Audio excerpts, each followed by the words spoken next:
上，水过稻花香。8000里路云和月，8000里路云和月，8000里路云和月，8000里路云和月，8000里路发出欢平安，8000小小雨歇，8000里路开望眼，8000仰天长啸，8000里路左怀吉，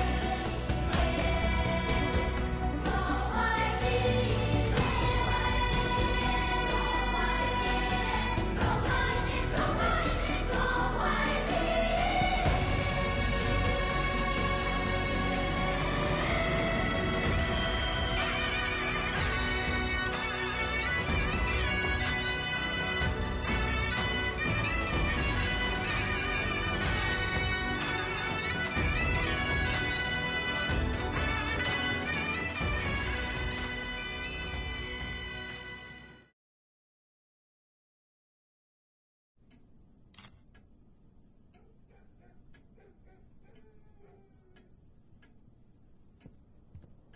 这怎么还没电呢？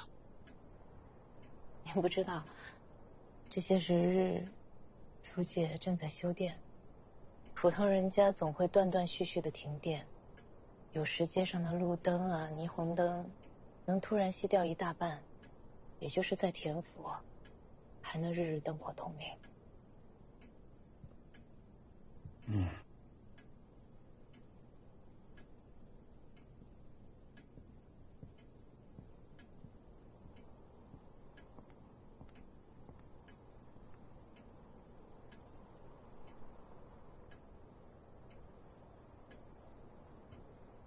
大上海也快成黑暗世界了。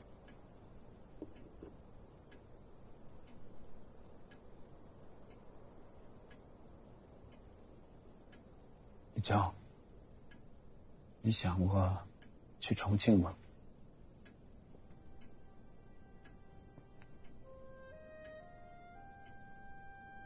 同您一起吗？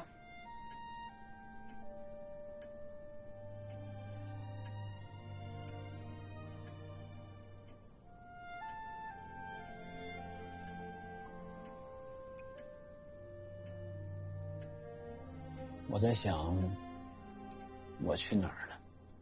去香港做义工，实在太无聊了。欧洲也开始打仗了，要不就去瑞士吧，做一个天涯孤客。谁知道呢？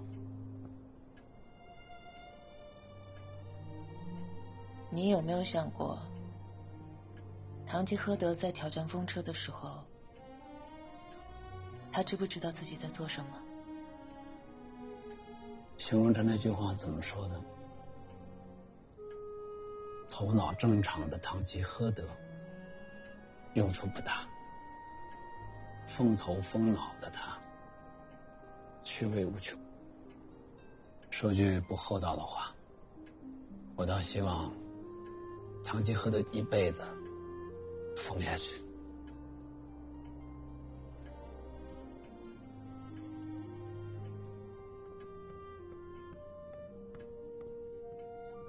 先生，咱家的供电针线坏了，维修人员马上到，我去盯着。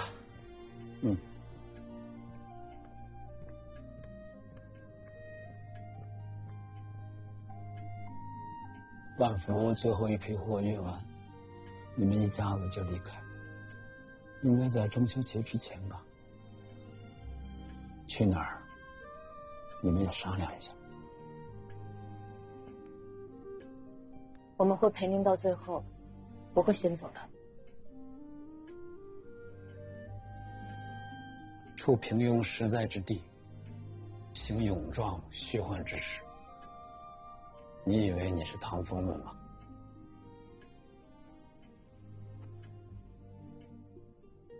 我那个火柴厂很赚钱，一要出手，马上好多人抢，卖了一个很好的价钱。除了要给奥兰多的钱之外，还能剩下一大笔，你不用操心我。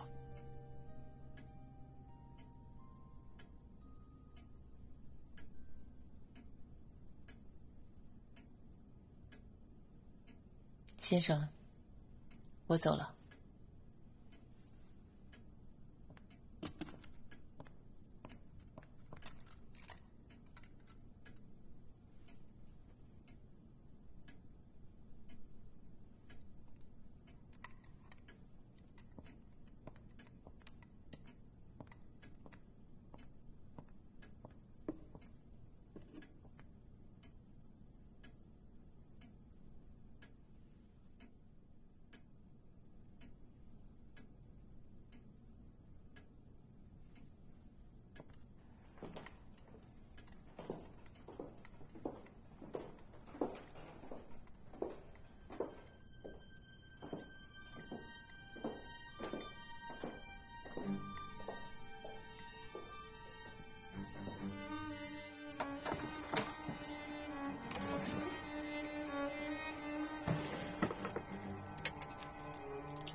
组长，组长，总部几点？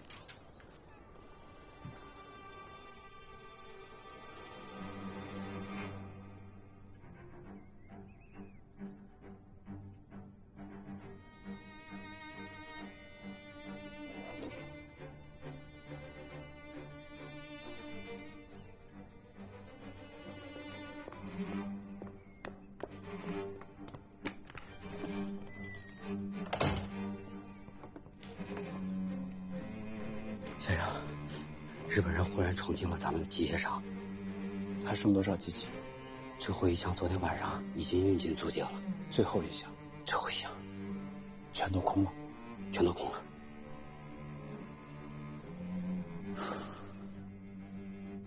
老冯，好样！先生，日本人肯定不会放过咱们的，咱们得想办法走啊。去哪儿？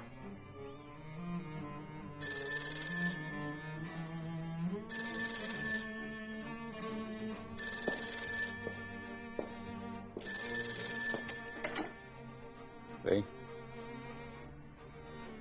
我是。哦，知道了。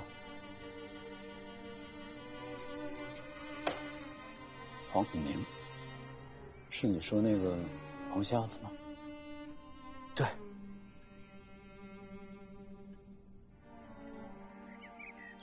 我们一收到机械厂的情报，第一时间就做出了这安排。今天，现在就要撤吗？对，立刻。田先生，您现在坐车到南京路的华贸饭店，到了饭店，有人会在后门接上你，同样去16铺码头。具体的细节路上再说。小子，你们有多少人？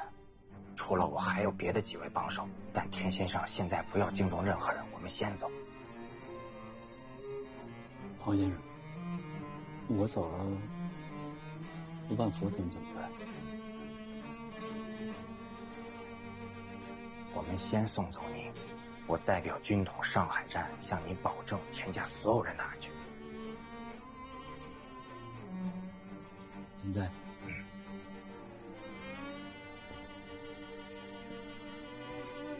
哎，那我那些相机能都带走吗？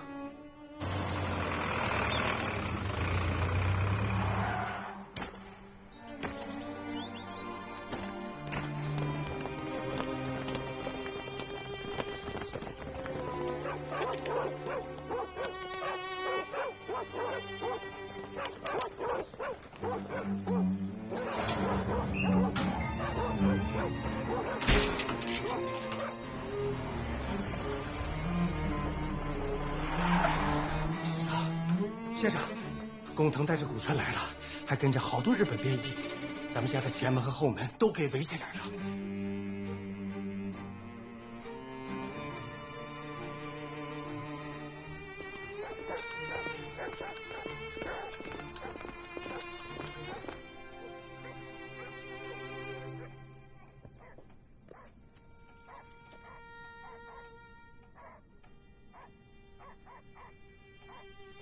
丰臣秀吉有句名言：“杜鹃若不叫，便要使他叫。”杜鹃我知道，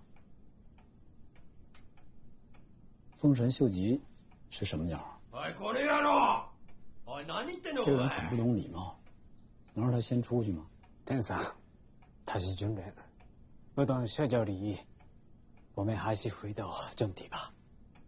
你辜负了我，欺骗了我，你还欺骗了大日本皇军，你让我极度为难。这也是我能给你争取到的最好的情况。要不是我苦口相劝，他们会以抗日分子和破坏上海经济的名义，直接把你抓进宪兵队。我在法租界也算是有头有脸的人了，就那么容易随随便便的抓我进去吗？ばっかり言うな。それをどうした？我々にとってはみんな同じだ。简先生，你把泰来机械厂全部分拆运走，不仅背信弃义，更是严重的犯罪行为。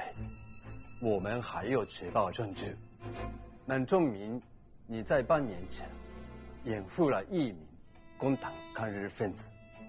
军方已决定接管所有华界的铁石企业，你必须改过自新，这是你的最后机会了，仙子。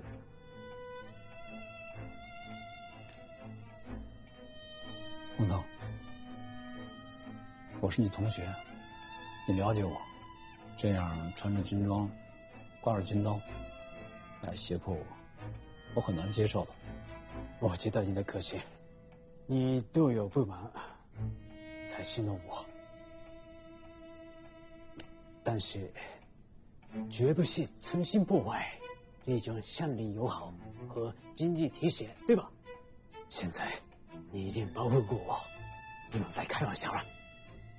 顾江先生继续看我的面子，也确实认为你是经济人才，所以他才劝救了军部那些激进分子，他们暂时不会对你做什么，所以你一定要把握机会，拿出你的诚意，积极加入我们的，把你自己的资金、资产都投入进来吧。你相信我，统计经济自有它的迷人之处，我们会一起把华中轻工业会社做大做强。这些不愉快很快就会过去，我们一定要放眼未来，没有别的可能了。统治经济自有它的迷人之处，你未免把振兴会社和统治经济说得太好了吧？据我所知，日本财团已经不愿意再投钱了，就是因为他们嫌军方干预的太多，嫌战争总是打不完。那我会愿意往里投钱吗？今天如果我担任了这个职务，在中国人看来，不仅仅是落水，我还要继续往里投钱。我已经亏了很多了，我的家产都变卖的差不多了。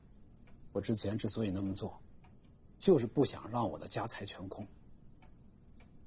你到底想说什么？我想说，我只想做个生意人，让我转到香港去欧洲，放我一条生路。不行，绝不可能，田家代，你的所作所为已经不是一个简单的生意人了。如果你不坚持，我们会把你投入监狱，你的生死我们无法保证。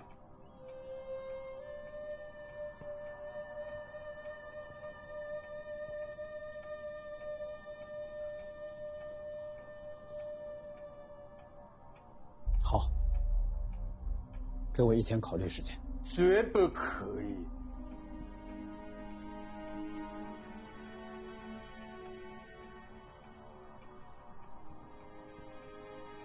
工藤，我们俩是同学，我是中国人，我要做这些，也需要时间来缓冲一下。另外，今天是中秋节，我查过黄历，除了赏月、吃月饼，诸事不宜，能否通融一下？中国人にとって中秋の名月のこの日はとても大事なものです。時間をやってくれませんか？我给你1个小时考虑，我们在外面等你。如果今天拿不到你的签子，我们不会制作外面的宪兵队。我保证一只鸟飞进不来，飞出不去。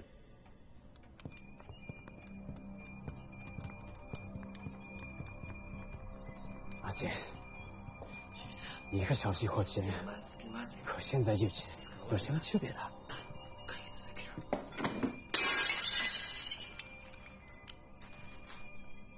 人の家だぞ。少しは気をつけろ。はい。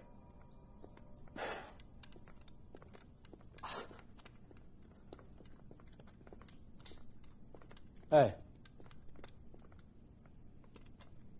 在别人家打坏东西，最起码应该说声抱歉吧？抱歉呀，田先生，赵葛真太不小心了。谁碰的，应该谁道歉吧？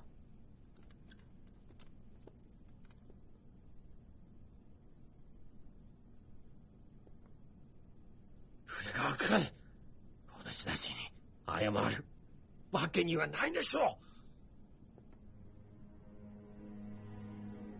この野郎！你忘了自己是谁了吧？我知道你很骄傲，所以一直让你上分，不是因为喜欢你，是因为世宗你让你办事，东边比较低，可你要识时务。这到底是谁的家？到底是谁的土地？你睁开眼睛仔细看看，不要被骄傲弄晕了头。你不觉得一个猎物跟猎人聊尊严是很可笑的事吗？现在重要的是服从。嘿。田先生，发品前回头监事会是会赔给你。中秋快乐！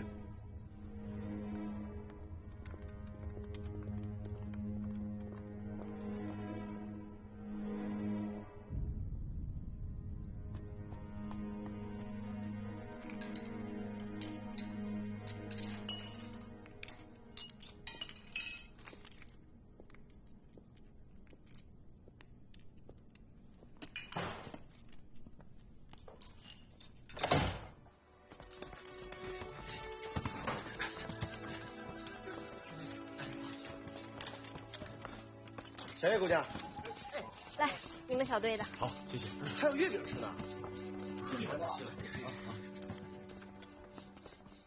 来，咱们医疗队的。好。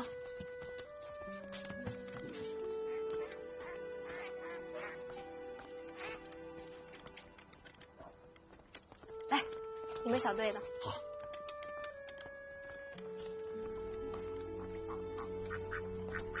吃月饼。又到中秋了，大家都有吗？都有。谢谢。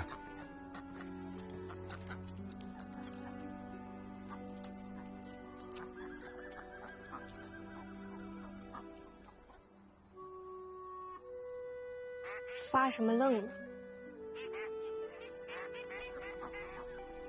想起松坡战场上那个中秋节了，还记得之前我跟你说过吗？有人用菱角做月饼馅，那是我的勤务兵，叫孔二包。这小子不会打绑匪，那天晚上我帮他打的绑匪。之后，我们拿着月饼都站好里边，跟战士们一起看着月亮，每个人唱着自己家乡的小调，最后我们一起唱《满江红》，一起。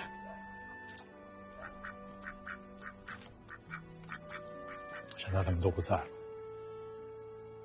那天晚上跟今天很像，也是大战之前，很平静，也很不平静。但唯一的区别就是，今天晚上没有月亮。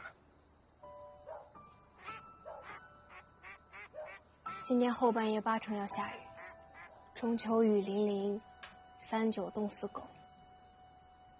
老一辈人说，中秋下雨，来年8成要春旱。这兵灾不够，还有天灾。老天真是不想让人活了。我觉得下雨挺好，下得越大越好。为什么？风雨是另一种黑夜，它能把敌人变成瞎子，变成聋子。而我们呢，对于地形的了解，就像是我们对于自家后院一样熟悉，这是很大的心理优势。麻雀战和运动战，其实打的也是心理战。虽然我们人少，但是风雨会给我们造势，会让鬼子陷入到未知的恐惧当中。张团长，挺进纵队的信号响了，告诉大家准备一下，出发。是。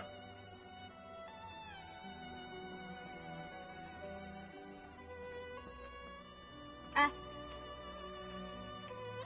你教我的游击战窍诀是什么？打得赢就打，打不赢就跑。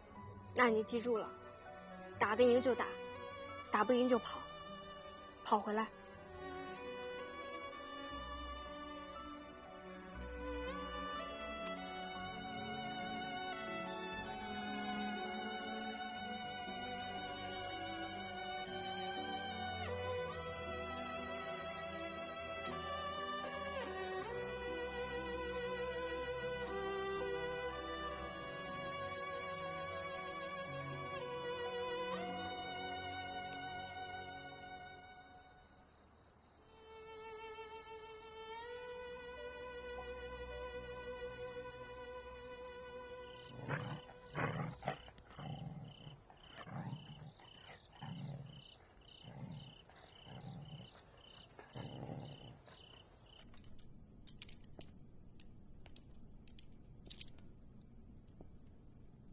爹，别看了，这云厚的，估计这月亮是出不来了，说不定还会下雨呢。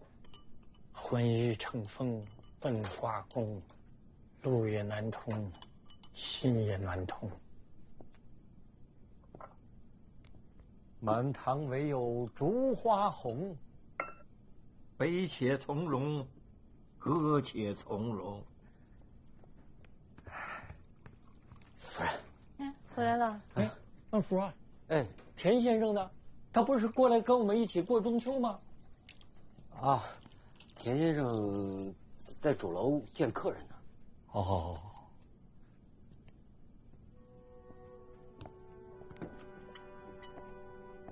黄匣子来了，本来是今天晚上要接田先生去重庆的，结果日本人来了一大波，现在把田府上上下下都给围了，黄匣子他们也给困在楼里。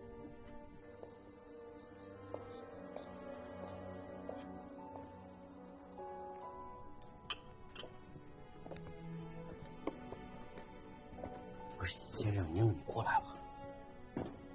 我跟太爷约好了，一起过中秋嘛，得来呀。他是不是人呢？哟，田先生，快来，快来，快来，上座，上座。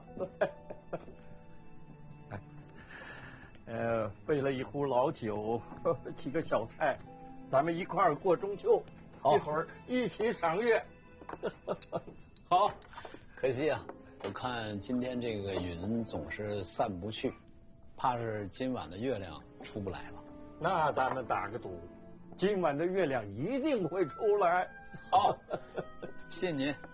来，太爷，来，嗯。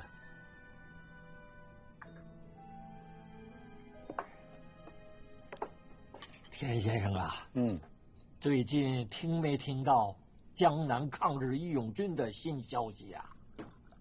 还真没顾得上。哦，上次啊，他们炸毁了许树关的铁轨。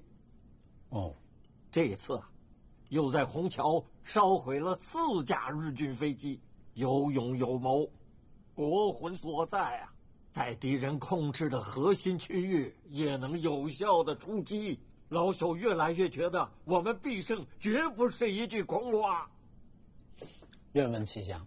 啊，现在呀，日本鬼子啊，攻也攻不上去，守又守得艰难，泥足深陷。只要我们中华男女老幼团结一心，咬牙苦熬，熬到5年、8年、10年，最后的胜利一定是我们的。苦熬5年、8年、10年。太爷，我已经熬了3年了，您觉得我还能熬得住吗？熬得住啊，守得云开见月明啊。可是熬，也得有熬的本钱呀。怎么没有本钱呢？人活着就是本钱。好，这话说得好，活着就是本钱。太爷啊，每次到您这儿来，都获益匪浅。啊，今天呢，咱们也算一起过了中秋了。我那边还有事儿，我恐怕等不到月亮出来就得回去。来，喝了这杯酒，我就告辞。哎呀，这来，来，哎，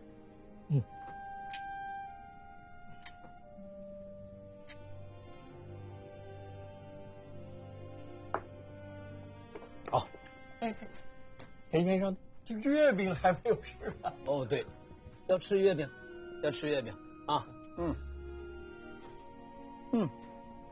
告辞了，太爷。今天我们去送送田先生。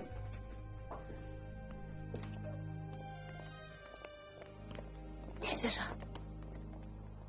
先生，怎么办？重庆去不了了。那你有什么打算吗？什么打算？不汉奸呗。今天来之前，想告诉你一件事，今天晚上收拾好东西，尽快离开天府，不要那么不相信。趋利避害是人的本能。天师偌大家业，家兄拼尽一生心血创立的，不能因为我全搭进去。我之前觉得我跟那些落水的人、投望的人不一样，但是我高估了自己，只不过是50步小100步。赶紧收拾东西，不要惊动太爷，尽快的离开汉奸的家。田先生，中秋吉祥！中秋吉祥！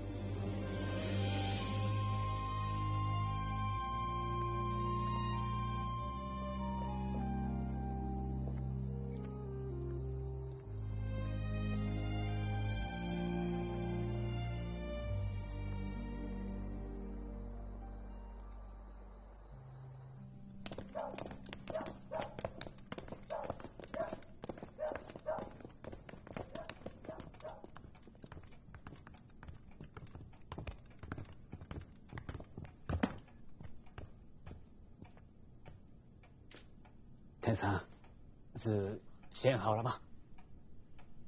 还没有。我想，这么重要的仪式，最好要当着你面签，万无一失嘛。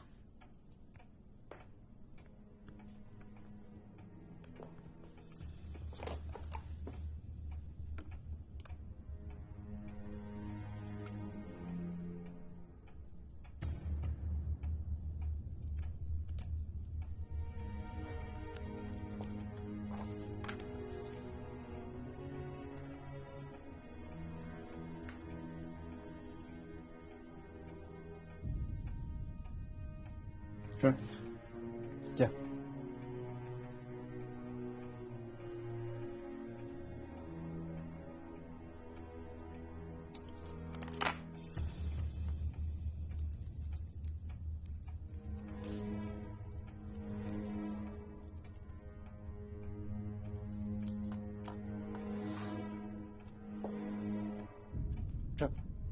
这样。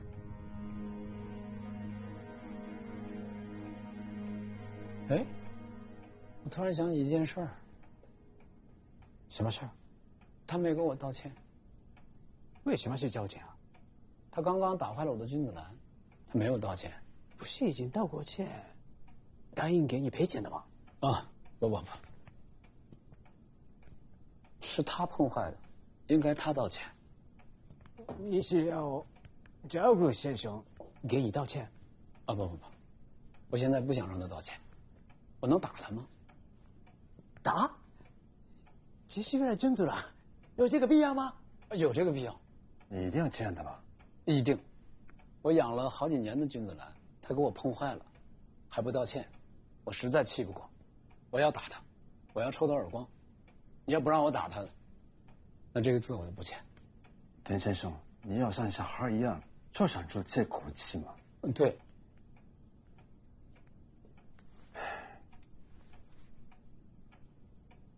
我々は今日任務を終わらせる。角谷、訓令だ。頼んだ。はい。你站过来。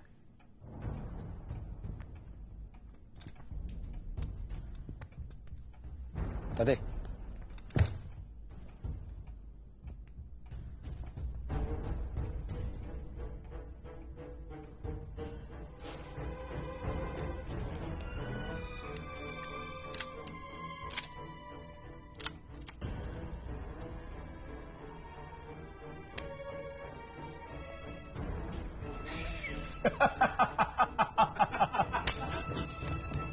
大队。しっかり立て。立て。しっかり立て。しっかり立て。立て。しっかり立て。しっかり立て。立て。もうやめろ。やめろ。やめろ。陈家泰，在杀我们吧？你才看出来吗？我就是在耍你们。しっかり立て。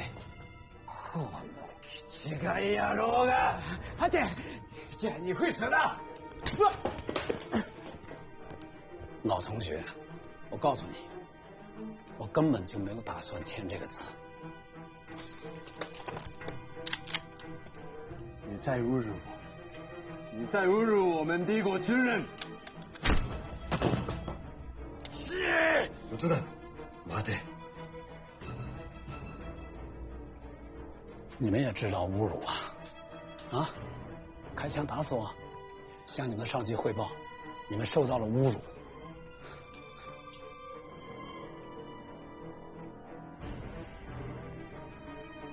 士可杀，不可辱。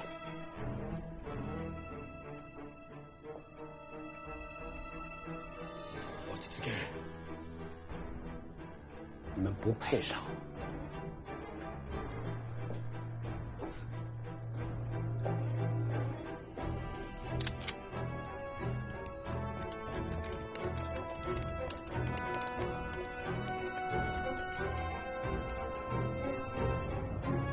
简家泰，站住！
继续。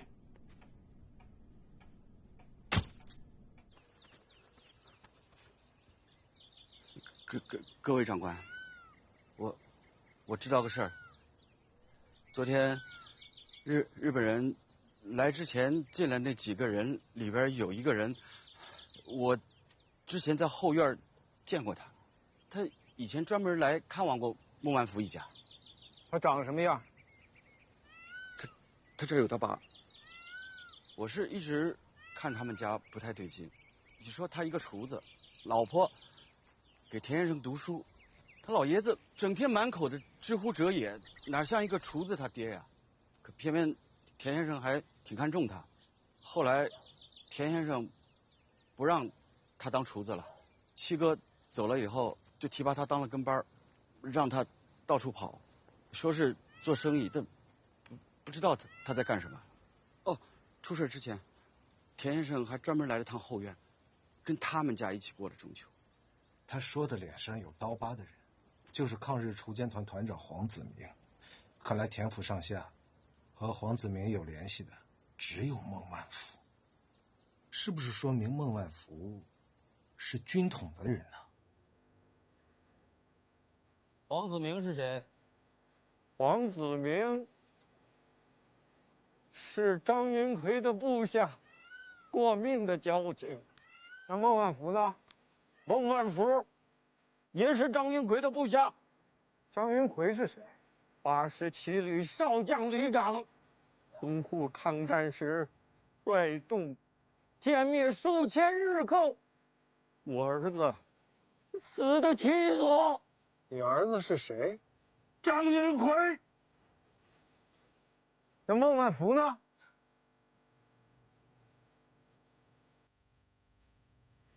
孟万福是我的儿子，张云奎、孟万福都是我儿子，他们都是抗战爱国的好男儿。这个疯疯癫癫的老头子说他儿子叫张云奎，那有没有可能孟万福就是那个少将旅长张云奎？张云奎，对，淞沪会战时违抗军令、生死不明的少将旅长。孟万福和黄子明熟了，黄子明的上线是铁树，所以说孟万福就是张云奎，也可能就是铁树。下一个，你就是孟嫂吧？啊，是这样啊。这把剑是从你屋里搜出来的，你们怎么会有这把剑？你男人孟万福当过兵？他只是个厨子。孟万福，可你爹刚才说他的儿子叫张云奎。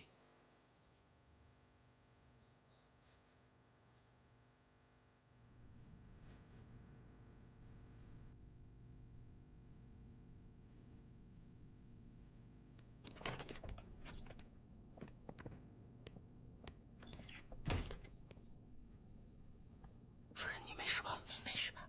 我没事。不是说要把我们分开什么？你怎么能进来呀？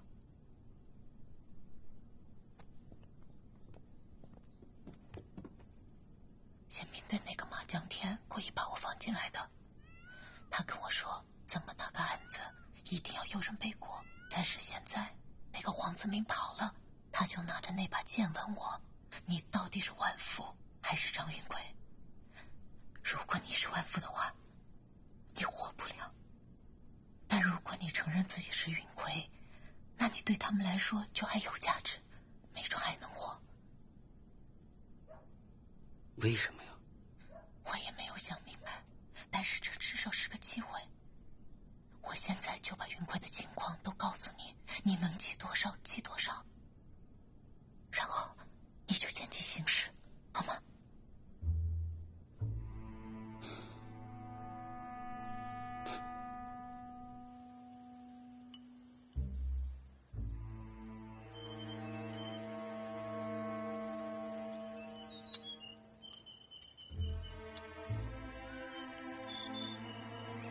这样看来，我的推测都是正确的。孟万福就是那个铁树。如果孟万福就是铁树，田府发生的一切就都能解释通了。军部要利用田家代，军统要利用田家代。对，本来铁树潜伏在田家极为安全，田家泰按照铁树的指示，把机械厂拆分开来运出上海，结果被古川发现制止。田家泰左右为难，选择自杀身亡。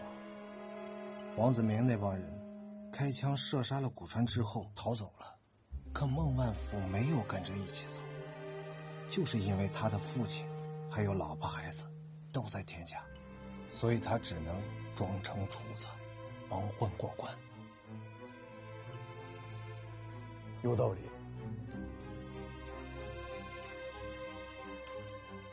孟万福这个线索很重要，我需要把他们一家带回红果宪兵队司令部进一步审讯。我要求立刻办理相关引渡手续。我不同意，这不符合规矩。一个厨子，一个老爷子，一个女仆，能跟军统有什么关系？大金先生，田先生是法租界的人，发生了在法租界的凶杀，不能出了法租界审讯，否则租界的面子、里子都没了。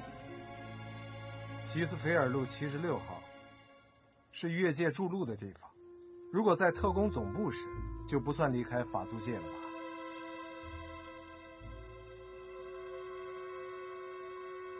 这倒是个折中的办法，我看这件事儿就交给76号来处理吧。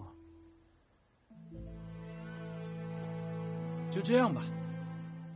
好，我们告辞了。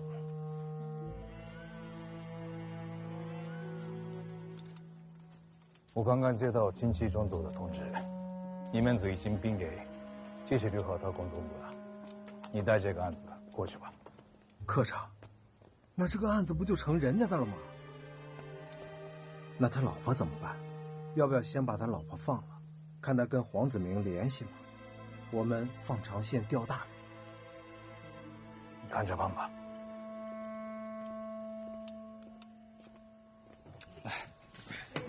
哎呦，我来。打了个大胜仗，怎么还沉闷不了呢？汪精卫在筹建伪政府，我担心未来的抗战局势会越来越严峻。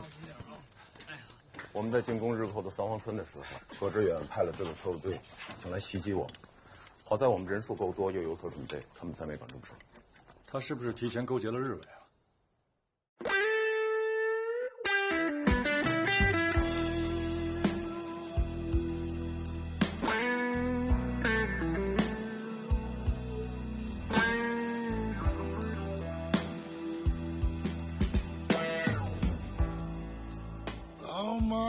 老妈呀老妈，穿过了爱布罗河，矮矮的桑丘旁上，带啰嗦，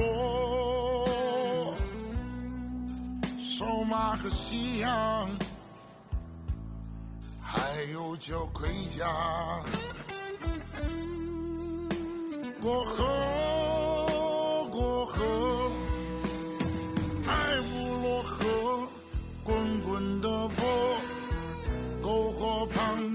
撒花，城堡里有窗和热茶，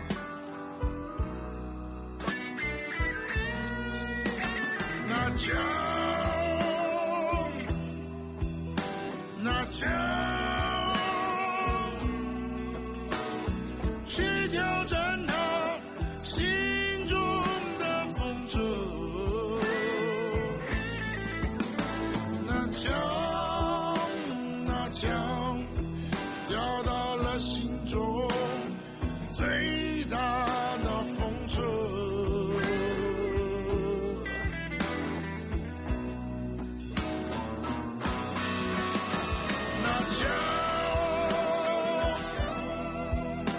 那江，